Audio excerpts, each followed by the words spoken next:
Шаяннар, ничек хәлләрегез? Шәпме? Кыргый хайваннар белән танышуыбызны дәвам итәбезме? Бик яхшы.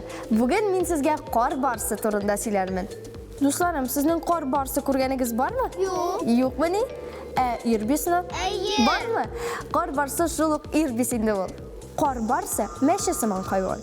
Аның гәүдә озынлыгы якынча 1 метр, биеклеге исә 60 сантиметр тирәсе, авырлыгы 40 килограмм чамасы. Аның койрыгы шактый озын. Мондый койрык кар барсына сикергәндә тигезлек сакларга булыша. Әлеге җан ияләре 6 метр биеклеккә сикерә ала. Әлеге хайванны табигатьтә очрату шактый кыен, чөнки кар барсы бик сак хайван. Ул кеше үтеп керә алмый торган тарлыкларда, биек кыяларда яши.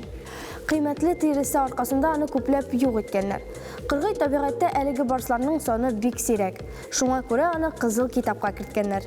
Әлеге гаҗәеп хайванны Монголия тауларында, Тибет, Хималай, Памир, Тянь-Шанда очратып була. Кар барсы төнлә актив. Көндез исә ул мәгарә яисә агачта качып йокларга ярата. Алар кайвакыт тәүлек буе йокларга да мөмкин. Аның тәпиләре озын, шуңа күрә ул кыялар буйлап бик тиз хәрәкәтләнә. Тирән кар бөс өстеннән дә яхшы йөри. Кар барсы ялгызлык ярата. Алар аерым яши. Бары тик ауга чыкканда гына төркемгә берләшергә мөмкиннәр. Әмма бу хәл сирәк була. Ул азык җитәрлек булса, яшәгән урыннан ерак китми.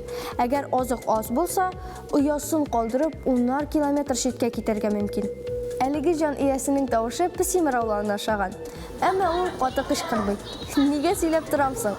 Әйдәгез бергәләп тыңлап карыйк. Әмма ашуы чыкканда, ярсыганда аның тавышы бераз үзгәрә.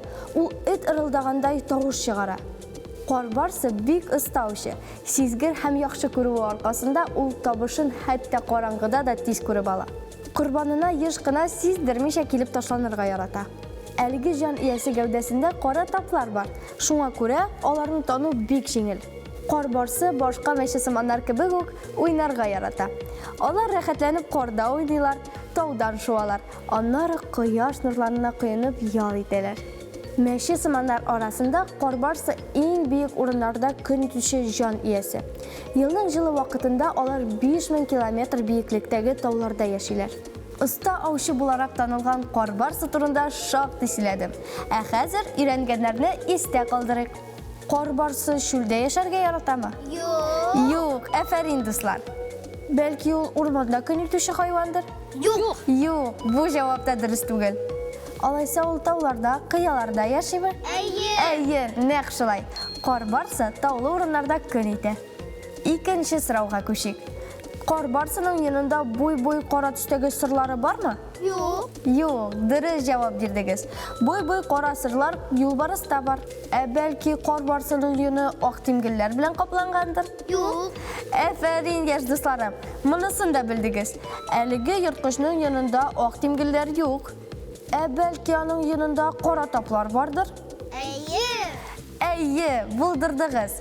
Шуннан да кар барсын янындагы кара таплары аша бик тиз танып була. Өченче сорауга күчик. Кар барсы ауга көндез чыгамы? Дөрес. Ул көндез вакытын оясында үткәрә. Ауга чыкмый. Бәлки алар табышын төнлә улыйдыр? Әлбәттә, кар барсы төнге йырткыч. Шуңа да ул ауга төнлә чыга. Бүгенгә менә шулар. Мин сезнең белән сау булашам. Киләсе очрашуларда сезне тагын бер җан иясе белән таныштырырмын. Сау булыгыз!